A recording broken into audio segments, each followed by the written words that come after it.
Bienvenue dans l'Éveil du Phénix, le podcast pour celles qui ont traversé des tempêtes, surmonté des épreuves et qui se demandent encore « Et maintenant, j'en fais quoi ?»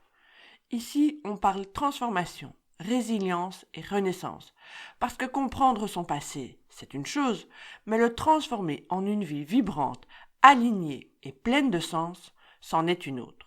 Je suis Saïda, éveilleuse de Phénix, et je t'accompagne à déployer tes ailes pour que tu ne sois plus seulement survivante, mais bien pleinement vivante. Alors, prête à embraser ta métamorphose? C'est parti!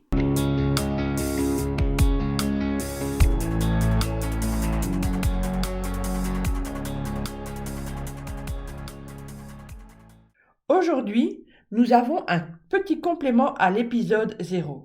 Dans cet épisode, je vous avais beaucoup parlé de mon fils, Djibril. Devinez qui est notre invité surprise du jour. Tu nous fais coucou? Bonjour, c'est Djibril. Bonjour Djibril. Alors là maintenant tout de suite, comment est-ce que tu te sens? Stressé.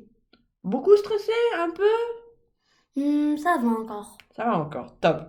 Tu sais pourquoi je t'ai demandé d'être là aujourd'hui avec moi? Oui, pour un peu parler de mon père qui a eu un accident. D'accord, top. Est-ce que tu te souviens du jour où le téléphone a sonné? C'était où? C'était au Maroc, je me rappelle plus la date. Oui. Et C'était Elle qui comment au téléphone? c'était un docteur et elle me faisait croire que c'était une copine à elle. Et je dis, oh, mais c'est pas important, on doit pas quand même y aller à la rentrée à la maison. Elle dit, c'est quand même important. Pendant le voyage, elle m'a raconté, Djibril, est-ce que tu es près de ce moment-là? Ok.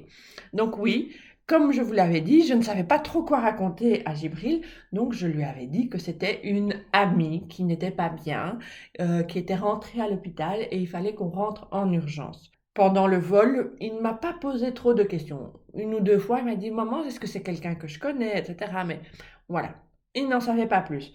Après, on est arrivé à l'aéroport de Bruxelles. Oui. C'est qui est venu nous chercher? C'est qui encore? C'est tonton. Ah oui, mon oncle. Et on est rentré à la maison. Et là, ma maman, elle a dit, Djibril, est-ce que tu es prêt pour ce moment? Et je dis oui. Ok, donc moi je l'ai laissé avec ma belle-mère. Je suis allée voir son papa. Il ne savait toujours pas que c'était son papa. Je suis allée à l'hôpital. Je suis revenue. Et là, qu'est-ce que je t'ai dit? Djibril, il faut qu'on parle, Djibril. Et toi, tu m'as dit quelque chose. Tu m'as dit, attends maman, c'est papa? Et après, j'ai dit, oui, j'ai commencé à penser ça parce qu'il est pas là. Après, je dis, c'est papa. Et je commençais à pleurer. D'accord. Je t'ai expliqué ce qu'il avait. Qu'est-ce que tu m'as demandé directement? J'ai demandé, est-ce qu'on peut aller le voir? C'est le droit de regarder la voiture ou pas? Et là, elle m'a répondu, la voiture, pas, mais on peut aller le voir. Ok, pourquoi est-ce que tu avais, toi, envie de voir la voiture? Parce qu'elle m'avait dit que c'était un grave accident. Et je me disais, j'ai envie vraiment de voir la voiture, quel état elle est. Parce que peut-être avec la voiture, l'état qu'elle est, il y avait peu de chances qu'ils vivent. Donc, tu avais besoin de te rassurer. Oui, Et qu'est-ce que j'ai dit pour l'hôpital? Moi, j'ai téléphoné à la psychologue pour savoir oui. si tu pouvais y aller. Elle a dit oui. Et donc, le lendemain matin, on est allé à l'hôpital. Qui est-ce que tu as vu? Tu n'as pas vu papa directement. J'ai vu ma sœur, si je me rappelle bien, et c'était parfaitement l'idéal parce qu'elle avait une copine qu'elle travaillait dans cet établissement. Alors, c'était bien, ma sœur, elle a dit qu'est-ce qu'il fallait pour lui et tout. Donc, toi, tu te souviens de la copine de ta sœur qui travaillait dans ce service-là et elle pouvait donc faire un peu plus attention à papa. Et ça, tu étais content. Oui. Est-ce que tu te souviens de la dame qu'on a vue avant que tu vois papa? Non. C'était qui encore? La psychologue. Elle Non, avait ça- expliqué que tu allais voir papa, qu'il y avait plein de fils, qu'il était attaché à des machines, qu'il fallait pas avoir peur. Elle a essayé de te préparer un peu. Et puis on est rentré dans la chambre et là, tu as vu papa? Oui, j'ai vu papa Et et c'était quoi ton impression? il disait, waouh, un grave accident, ici beaucoup de fils, des masques et tout. Et après, je dis, il peut m'entendre. Et il dit, il peut t'entendre mais pas parler. Et il dit, ok. Et à un moment donné, Jibril, aide-moi. C'est des extraterrestres qui me tiennent. Et je disais à ma maman, c'est normal qu'il est là. Et il dit, oui, oui, t'inquiète, c'est normal. Hein. Il a Donc, déjà eu ça avec ma sœur. Parce que ma sœur était arrivée un peu avant. donc en effet, ça c'était le deuxième jour où on a réveillé Serge, son papa, du coma dans lequel on l'avait plongé pour qu'il puisse récupérer de l'opération. Et il était complètement déboussolé, complètement stone à l'ouest. Il s'était fait tout un film et il pensait qu'il avait été enlevé. Et donc ça a impressionné Jibril. Comment tu as réagi quand il t'a dit ça? Tu as eu un peu peur? J'ai pas eu peur, mais je me suis dit, il est fâché sur moi, quelque chose. Et là, je me disais, je sais pas. Moi, je connais pas ça, mais maman peut-être peut me dire parce que elle est déjà y allée. Et elle Ok. commence à m'expliquer. Ok. Tout le temps qu'il a passé à l'hôpital, comment toi tu te sentais? À ce moment-là, je me sentais qu'il n'était pas là à la maison et que c'était un peu ennuyant parce que avant, quand il était encore en chaise, pas encore en chaise, parfois le soir avant que j'aille dormir, c'était vraiment peu, on faisait un petit tour dans le circuit et parfois on pouvait aller faire à 18h ou quoi, mon papa et moi un petit tour dans la chaussée de Ninove. Donc tu allais, avant son accident, tu faisais des petits tours avec papa et ça te plaisait bien. Et là, tu comprenais que tu n'allais pas faire de tour avec papa parce qu'il était à l'hôpital. Donc il n'y avait plus que toi et moi à la maison. Oui. Est-ce que tu as pleuré tout de suite ou est-ce que tu t'es fâché ou alors est-ce qu'il a fallu quelques semaines et après tu as explosé? Il a fallu quelques semaines et j'ai explosé. Et je me rappelle de ce jour, mais je sais pas le jour Oui, exact. d'accord. Et c'était un jour où j'étais allée à l'hôpital et je disais bonjour et tout. On repartait, j'ouvrais la porte et je commençais à pleurer. Et j'allais chez lui et je dis papa, papa.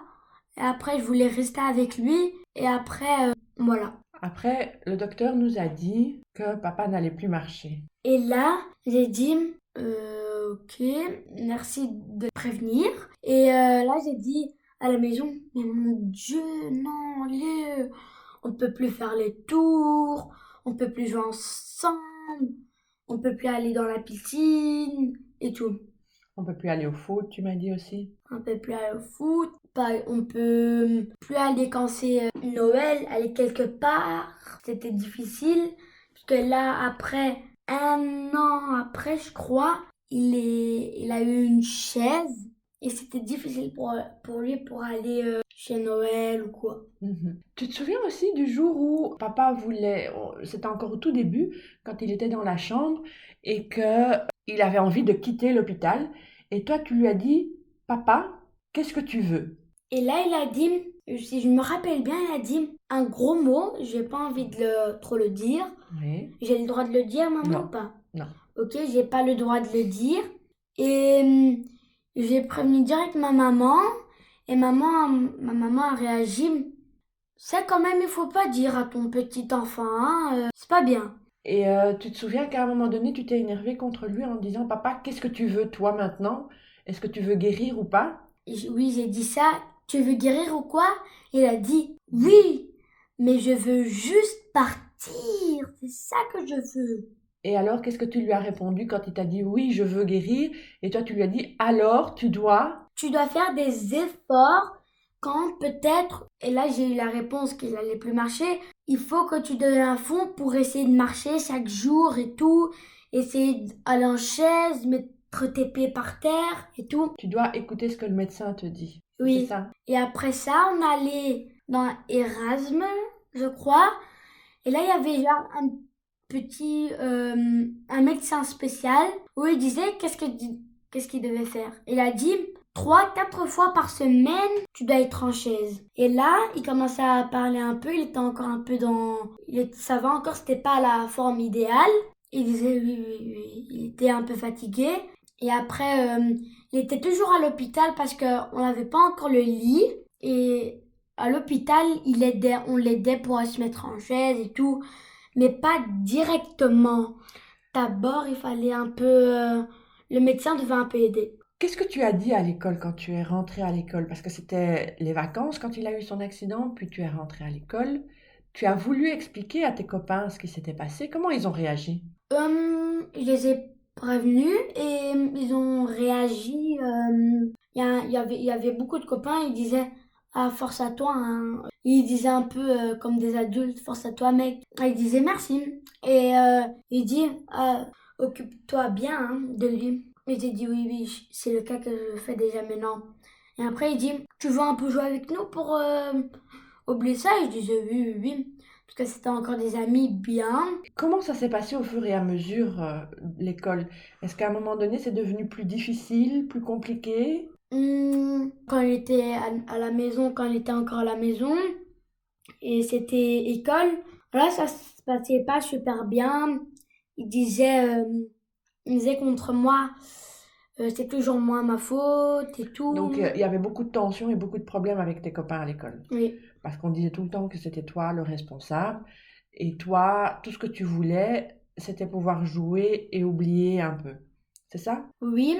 Et à la fin de l'année environ, j'ai dit que je voulais plus rester dans cette école-là.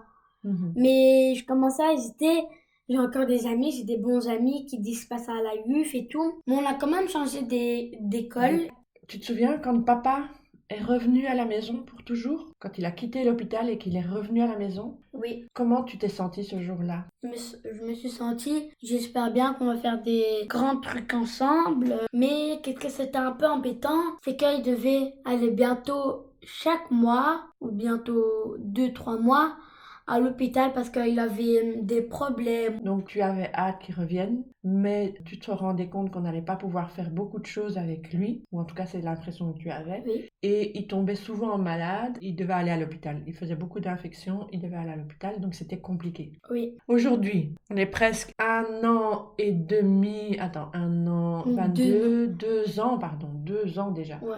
2 ans et demi plus tard, comment tu te sens par rapport à ça? Je me sentais bien, ça allait, mais après, plus tard, c'était pas vraiment bien parce que on commençait à demander beaucoup de choses. D'abord, ma maman qui a été fâchée sur ça, il faisait que demander à manger. Il était pas encore dans la tête et tout. Là, il était super bien en forme. Et dans la tête, il demandait, je peux avoir ça, je peux avoir ça et tout.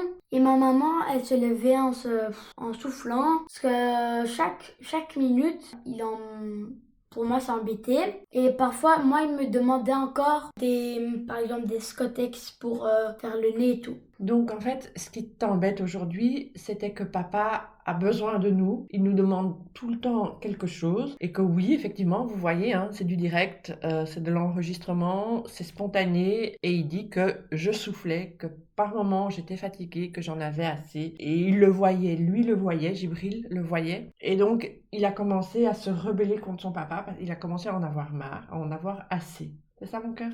Oui. Aussi que, à cause de ça, je suis allée chez un psychologue et une madame aussi. Et ma maman n'était pas encore directe. Un peu après, elle est allée dans une madame psychologue. Et avec elle, parfois, je vais aussi chez la psychologue à ma maman. À ce moment-là, j'en avais 3. Maintenant, j'en ai eu 2. Donc, très concrètement, ce qu'il est en train de nous raconter, mon fils, c'est que je l'ai emmené d'abord, lui, voir un pédopsychiatre. Et puis, moi, j'ai commencé après lui à voir une psychologue parce que pour lui, je sentais bien que je n'étais pas en état ou capable de l'aider, de le soutenir correctement. J'ai compris aussi que j'avais, moi, personnellement, besoin d'être soutenue, encouragée, suivie. Et ensuite, on a fait des tests à Gibril, c'est pour ça qu'il a vu une neuropsychologue, parce que tout ça a créé des tensions, des difficultés relationnelles, et il est en train de bâiller si vous l'entendez, des difficultés relationnelles. Donc, pour écarter tout problème psy, on va dire, il a fait des tests auprès d'une neuropsy, et en attendant de lui trouver un psychologue qui puisse le suivre pour sa gestion des émotions, etc., il est venu voir ma psychologue. Vous allez tout savoir sur notre vie, ou presque. On va pas tout raconter nos secrets, hein? Non.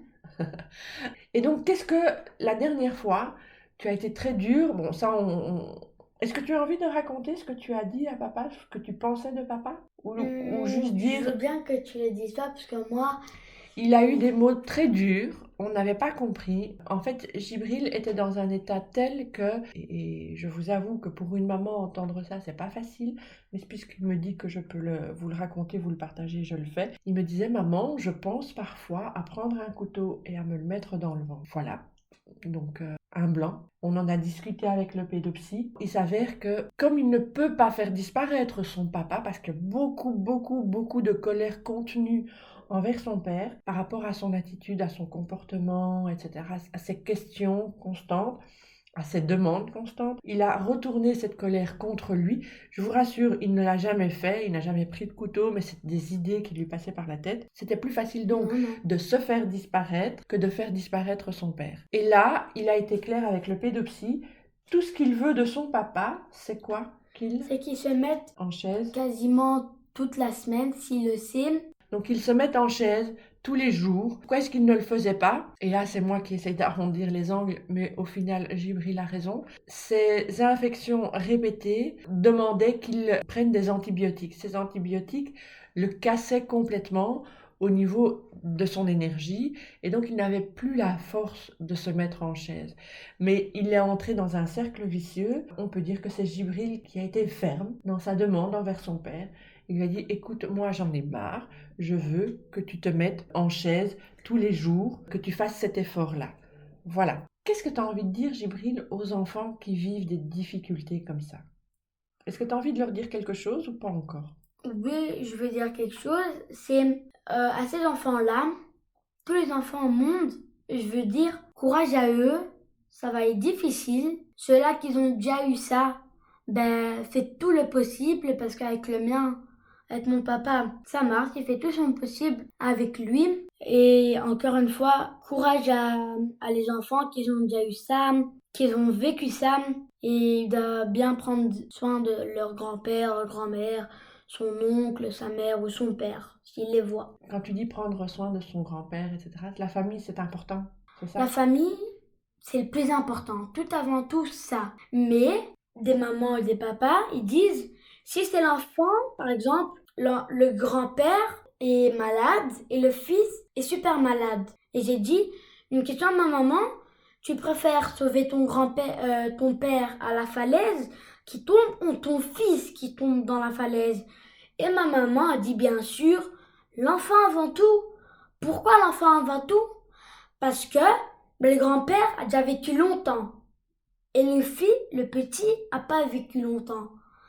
Alors, les mamans et les papas qui regardent ça, je sais que vous le savez déjà, mais pensez bien, c'est très important. Donc là, Jibril, c'est une leçon qui n'a pas arrêté de me répéter jusqu'à ce que je l'entende. C'est que lui avait besoin de moi et que je devais être présente pour lui. J'étais je suis à ses yeux, pour l'instant, son seul roc sur lequel il peut s'appuyer. Il a besoin de moi pour être rassuré. Et c'est ça qu'il veut dire aux parents, aux amis. Faites attention aux réactions des enfants parce qu'elles peuvent être anodines, elles peuvent sembler sans importance, mais les enfants s'expriment par tous les moyens possibles. Donc soyez attentifs à cela. Jibril, il y a aussi quelque chose que tu m'as déjà dit souvent, c'est que tu avais peur que je ne t'aime plus, c'est ça? Oui. Pourquoi est-ce que tu as peur que je ne t'aime plus? Parce que, il y a des enfants qui ont peut-être vécu ça aussi, c'est que, par exemple, ta maman, ton papa est super fâché sur toi. Et à un moment donné, tellement qu'ils sont fâchés, ils disent, laisse-moi, j'ai pas envie là. Je suis fâchée. Et il y a des enfants qui montent dans leur chambre et commencent à pleurer. Et ils disent, maman, je pleure parce que... Et papa, peut-être, je pleure parce que vous m'aimez plus. Et la maman et le papa, ils viennent et disent, on est fâché sur toi, mais on t'aime toujours, hein. Les enfants qui écoutent ça, leur papa et les mamans qui écoutent ça, c'est super important. Les mamans et les papas les plus chers au monde, c'est leurs enfants. Donc voilà, ce qu'il y a à retenir, c'est qu'un enfant, c'est précieux et qu'il faut qu'on fasse attention aux mots qu'on emploie, aux mots qu'on prononce, même quand on est fâché, même quand on est énervé, et peut-être surtout quand on est fâché et qu'on est énervé, faire attention aux mots qu'on utilise. Aujourd'hui, Jibril, ça va mieux à l'école? Oui. Ça va mieux avec papa? Oui. Tu fais des projets avec lui? Je fais des projets, oui. Djibril, tu es très clair aussi avec ton papa par rapport au foot. C'est important pour toi qu'il vienne te voir. C'est pas toujours facile, surtout quand tu es en extérieur. Et donc, tu lui as dit, papa, pas de problème. Tu fais comme tu veux. Avant la fin de l'année, je veux que tu viennes me voir au moins 3 fois en match. C'est clair? C'est ça que tu lui as dit? Oui. Comment tu te sens? Voilà, on a fini. Comment tu te sens? Je me sentais au début un peu stress, mais maintenant plus. Les trucs que j'ai dit, c'est très important. À bientôt! À bientôt!